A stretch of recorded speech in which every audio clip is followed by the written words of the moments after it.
Fitzy and Wippa. What a weekend of tennis. If you've just tuned in and just woken up, Rafa Nadal has just taken out the Australian Open last night in the men's, overtaking Novak Djokovic with 21 Grand Slam titles. But Saturday night was an absolute doozy. 3 million Aussies average watched Ash Barty take it out, and we have tracked down her professional mentor and mindset coach, Ben Crowe. Congratulations, Benny. Hello, mate.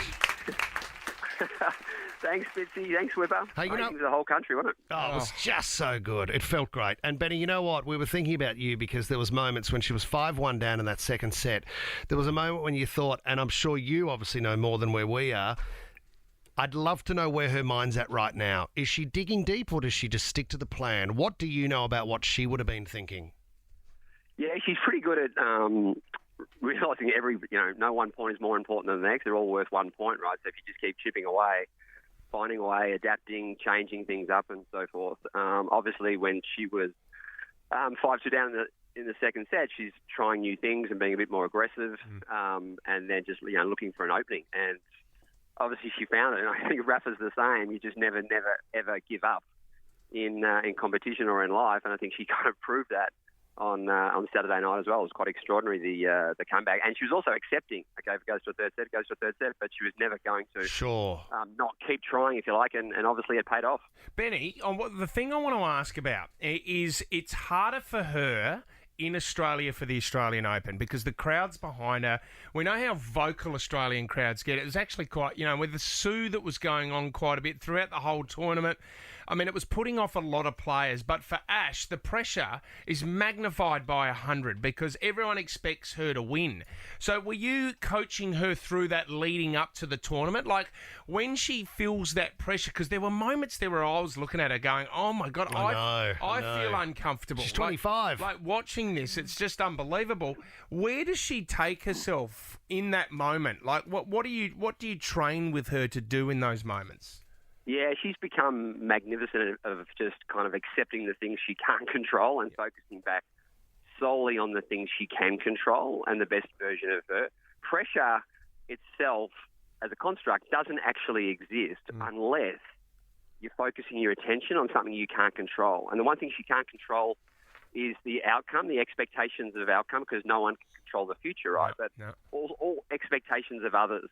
So they're the country's expectations, and we can be as nervous as hell when we're watching from the sidelines. But the only expectation Ash has is to focus on the things she can control. And if he can separate goals from expectations, and in terms of the crowd, as you mentioned, it was extraordinarily loud throughout the whole tournament. There was a lot of distractions with the whole Sue thing. But Ash can also turn that into an energy source as well. And she said the whole of last year, she was, putting these goals and dreams out, and she kind of celebrates the journey. And when you get that sense of appreciation, that can often be the antidote to expectation. So you can galvanise that energy from the crowd and not use it as but while it can be really loud, she's really calm and clear and focused on what she needs to do and what she wants to do. And therefore, they're the only things she can control. Yeah, mate, sure. Amazing. Actually, Benny, while we've got you, we've been talking about this the last 2 weeks that we've been on air, and you are a mentor and a mindset coach.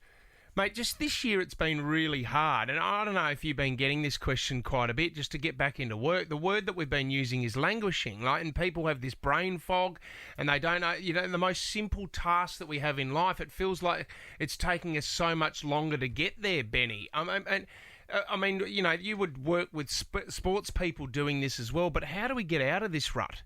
It's not such a simple question, but I guess the principles that Ash uses, and that I guess a lot of us can use as well, is first and foremost, she really focuses on acceptance, accepting herself and accepting the things she can't control. She always has incredible depth of appreciation for what she's got rather than bitching and moaning for what we don't have. And the other one is self-compassion, just cutting herself some slack, right? She didn't create the pandemic. It's not our fault. And with that self-compassion, you can kind of turn adversity into possibility and reduce these expectations that we often put on ourselves that my life should be different or I should be different. Life does suck at times, but if you can accept that and overcome that and really focus on the things you can control and the goals and dreams that you want to focus on, every now and then you can turn adversity into possibility. And once we realise we've got control over that narrative in terms of the stories we tell ourselves, we've got a bit more control. But when we feel like we have things out of our control, or we struggle with uncertainty and vulnerability and some of these other principles, life becomes a lot harder. Well, Benny, on that broader topic, I mean, if you've got people that are nervous about public speaking or confrontation, or maybe they're a nervous flyer, is there a technique that you use or you coach people in before they have these moments so they can control it? Yeah, identify a moment or memory, a performance when they were absolutely at their best, right? And it could be anything. And then identify the words that best represent how you felt in that moment. And if you do those two things, I guarantee you'll find a derivative of calm or confident or clear or present or sharp. And you focus deeply on those words, right? And it doesn't guarantee you'll win, but it does guarantee that you'll bring the best version of you to the dance floor. And that is the only expectations of us as humans.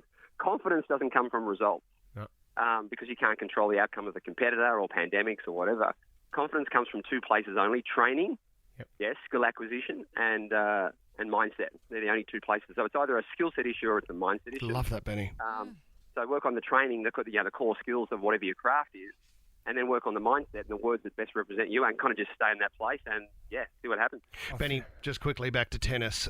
Did you focus and commit to having a few drinks with Ash after the win? Have you guys caught up? Or It's been a big few days because we had Dylan on Thursday night, recovered for the final for Ash on Saturday night, and I've just got out of bed now. So I'm going to have a Panadol Barocca sandwich for breakfast. Awesome. And kickstart the day. Did Ash celebrate? Is she that type of girl? Oh, absolutely, yeah. Her family all flew down. Yep, great. On Saturday from Brisbane. A few were already here, and she's as you hear all the time, she's so dedicated to her team, and she's single-handedly built this beautiful repertoire of skills and humans with incredible values. So, she absolutely wanted to celebrate with the team and with her family on Saturday night. She'd be exhausted, though. She's been down here since Boxing Day, and I'm hoping she just gets home soon and can hang out with her 5 dogs. Well done, Just the best. Benny. Congratulations. You're part of that win yourself, mate. And I feel like every time we get you on the show, I feel We like learn more. You need to send us an invoice or something like that. You thank you for your wisdom, mate. It really does. And I suppose in this time we need as much positivity as we can get, Benny. So I appreciate your time. Yeah, no worries. All the best, guys. Thanks, Benny. Fitzy and Wippa.